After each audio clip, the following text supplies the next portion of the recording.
Bonjour à tous. Alors aujourd'hui, nous attaquons donc la troisième partie des croyances limitantes, qui fait partie des chroniques que vous pouvez écouter sur Vive FM. 98.5 pour ceux qui ne le savent pas. C'est le samedi et le dimanche à 6h50. Et moi, je me fais le plaisir, évidemment, de vous remettre cette chronique enregistrée. Et comme ça, vous pouvez les voir aussi sur ma chaîne YouTube. Les croyances limitantes, il y a eu la première émission qui parlait en général des croyances, de qui, quoi, comment.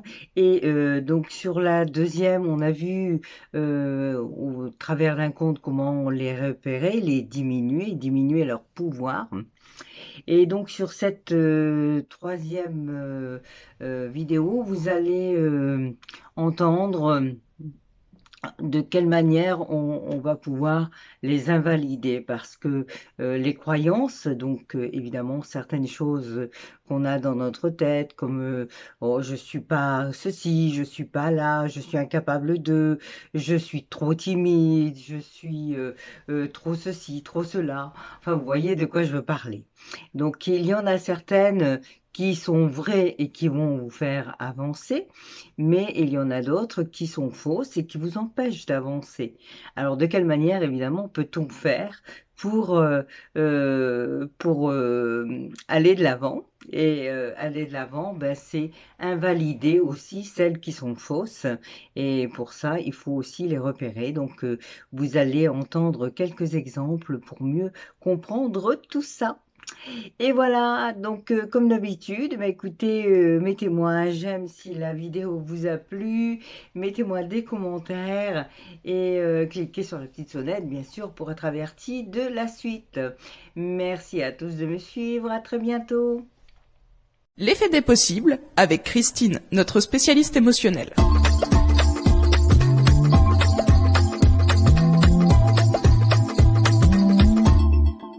Bonjour Christine. Bonjour Hervé. Tu vas nous brancher sur les affirmations vérifiées.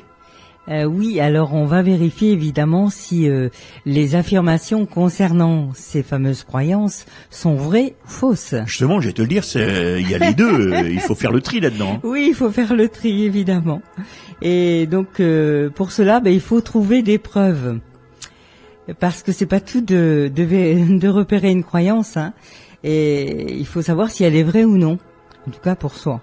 Donc le plus simple, c'est de réfléchir à des preuves qui pourraient l'invalider, c'est-à-dire démontrer qu'elle est fausse. Par exemple, croyance, le travail est forcément un calvaire.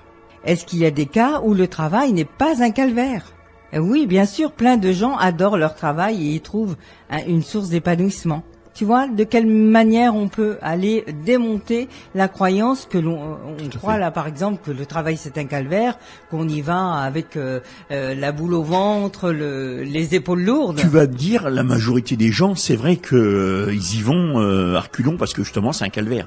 Oui, mais après... parce qu'ils n'ont pas eu le choix au moment de... Voilà, est-ce que c'est pas lié à une croyance limitante du fait de croire que c'est un calvaire? Alors, est-ce que c'est vraiment un calvaire pour tout le monde? Non, il y a des gens qui vont au travail qui en sont heureux. Nous le premier quand on vient ici à la radio. Voilà, hein. Alors moi je suis heureuse comme tout. Écoute, j'ai toujours la banane, tout va bien. Donc voilà, alors par exemple une croyance telle je suis trop timide. Alors, est-ce qu'il m'est arrivé d'être extraverti? On peut être timide, mais trop timide. Tu connais ça, toi, le trop timide? Oui, figure-toi que j'étais une trop timide, moi. Ça se voit pas. Pas du tout, hein. J'ai changé depuis, mais j'ai travaillé dessus. Alors, est-ce qu'il m'est arrivé d'être extraverti? Oui, avec les personnes très proches, j'arrive à être moi-même et à sortir de ma coquille. Tu vois, c'est aller trouver ce qui va faire résonance à la croyance. Enfin, résonance inverse à la croyance. Donc, ça veut dire que c'est dans ce cas-là que c'est bien une croyance et que si c'est une croyance et qu'elle nous dérange, on peut faire en sorte de la dépasser et de ne plus la voir qui nous enquiquine, qui nous embête et qui nous empêche d'avancer. Alors évidemment, une croyance limitante, elle est là souvent pour nous protéger, pour nous aider à nous cacher derrière quelque chose. Et quand on n'ose pas justement faire quelque chose. Quand on veut se débarrasser d'une croyance, ça peut aussi nous aider de reconnaître son utilité cachée. Pourquoi est-ce que je crois ça? Qu'est-ce qu'il y a derrière? Qu'est-ce qui fait que cette croyance m'arrange parce qu'on peut la garder alors qu'on sait qu'elle est mauvaise? Mais pourquoi? Peut-être qu'il y a une fidélité à une personne, peut-être que il y a des peurs cachées et que vous préférez avoir cette croyance plutôt que de la dépasser. Dans ces cas-là, on va reprendre les croyances qu'on a évoquées tout à l'heure. Quand on dit le travail est forcément un calvaire, la protection, c'est je peux continuer à subir ce job que je n'aime pas, sans avoir à remettre en question ma vie professionnelle. Je respecte la mémoire de mes parents qui ont vraiment souffert toute leur vie au travail pour élever leurs enfants du mieux possible. Tu vois, un exemple de protection. La question, c'est comment faire en sorte de s'épanouir dans son travail et d'éviter de tomber dans le piège du calvaire. Donc on fait des demi-mesures, on analyse à quoi ça résonne pour nous, telle ou telle croyance, et puis on en sort comme ça en comprenant que c'est un piège et qu'on n'en a plus besoin.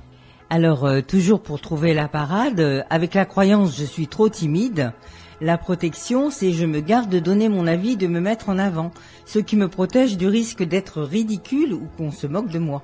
La question, comment sortir de ma coquille plus souvent sans me brûler les ailes? Toi, c'est moi qui la pose, la question, en principe. Donc voilà une façon, tu vois, de trouver une parade à notre propre croyance. Donc il y a vraiment deux possibilités. C'est commencer par invalider la croyance, voir qu'en fait elle n'est pas vraie. D'accord. Oui. Et puis la deuxième, c'est comprendre qu'on peut avoir aussi des protections. Comment sortir Voilà, qu'on s'est mis des protections et qu'on peut en sortir. Et donc faire ce travail consciemment, c'est bien d'essayer en tout cas de faire à votre façon, d'écouter le conte que j'avais conté, par exemple écrire vos propres croyances pour comprendre, écoutez aussi autour de vous les gens ce qu'ils disent, vos parents, vos enfants, vos frères et sœurs. Est-ce qu'il y a des phrases récurrentes qui reviennent dans la famille et qui sont de mise pour telle ou telle chose? Ça peut être ça aussi, tu vois, qui va titiller l'oreille en se disant « Ah, mais tiens, ça, je me rappelle de ça. Mon père me disait toujours ça, par exemple. » Voilà, donc là, on retrouve les croyances limitantes dans notre enfance. Christine, avant de se quitter, tu peux me donner les coordonnées où est-ce que l'on peut te joindre? Alors, ma page Facebook, donc c'est bien.être-du6 carpe.diem, bien-être carpe diem. Est-ce que tu es sur Instagram? Instagram aussi, oui, vous me retrouverez sous Christine Bonnet. Ensuite, est-ce que tu es aussi sur Twitter? Sur Twitter, cabinet bien-être Carpe Diem, oui. Et sur YouTube? Oui, bien sûr sur YouTube, donc sous mon nom aussi, Christine Bonnet. Et on n'oublie pas de rappeler aux auditeurs que on peut vraiment réécouter en podcast tout. Les chroniques. Oui, exactement, c'est une nouveauté, donc vous pourrez... Sur la chaîne de l'émission L'heure du crème. Exactement, donc L'heure du crème sur YouTube, vous retrouverez aussi toutes les chroniques. Tu as un site internet? J'ai un site internet, donc c'est bien-être-carpediem.wixsite.com/mon site.